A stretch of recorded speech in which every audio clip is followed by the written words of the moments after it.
বন্ধুরা, ফেসবুকের টাকায় ক্ষেত রাখছিলাম এই খানিকটা দূরে। তো যাইতেছি ধান ক্ষেতের কী অবস্থা দেখার জন্য। তো সাথে থাকেন, দেখা যাক গিয়ে দেখি কী হয়, কেমন ধান হয়েছে, আপনাদেরকেও দেখাই কি অবস্থা ধান ক্ষেতের। সাথে থাকবেন, চলেন আমরা যাই। আর ধান ক্ষেত দিয়ে হাঁটতেছি, খুবই ভালো লাগতেছে। দেখেন সবুজ, সব কিছু সবুজ, মাঝে মধ্যে লাল ধান পাকছে, আর কিছু কিছু গাছ আছে। তো ধান ক্ষেতের আইল দিয়ে হাঁটতেছি। আসলে আগে ফেসবুকের টাকায় মানুষ অনেক কিছু করছে, তো বর্তমানে বর্তমানে কিছুই করা যাবে না যে ফেসবুকে যে ইনকাম। ঠিক আছে, ওই যে সামনে হচ্ছে গিয়ে ধান ক্ষেত, আমার দিকে কীরকম ধান হয়েছে আপনারা সাথে থাকেন। আর অবশ্যই কমেন্টে জানাবেন আপনারা ফেসবুকের টাকায় কে কী করছেন। এদিক থেকে যাওয়া যাইব ওই চিপাল আইল দেয়া, কোন দিক দিয়ে যাবো, এই সামনে দিয়ে যাই। তো রাস্তা হইতেছে না, দেখি ধান খেতে তো চিপা। তো এই হচ্ছে অবস্থা।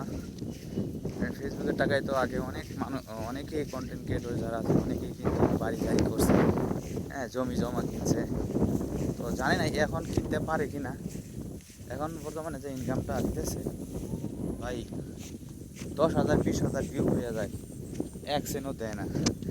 এই অবস্থায় কি ইনকাম আসলে কার কতটুকু হইতেছে জানি না, তবে আমার ইনকাম বলতেই নাই। ঠিক আছে, তো ওদিকে ধান ক্ষেতের কাছে আইসা পড়ছি। এইটা হচ্ছে গিয়ে আমার ধান ক্ষেত, এই যে দেখেন এইটা প্রায়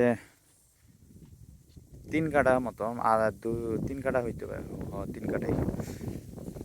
আচ্ছা, মোটামুটি ভালোই হয়েছে না ধান, মোটামুটি ধান ভালোই হয়েছে। এই হচ্ছে অবস্থা।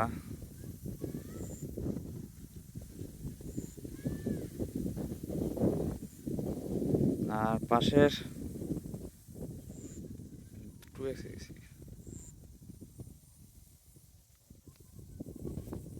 এই হচ্ছে পাশেরটা, এখন পাকে নাই, এই হচ্ছে আমারটা।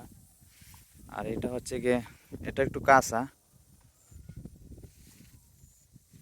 তো এই যে লাল হয়ে গেছে আমার ক্ষেত, মোটামুটি পাইকে গেছে। আর কিছুদিন পরে মানে আর 4-5 দিন পরে কেটে ফেলামু।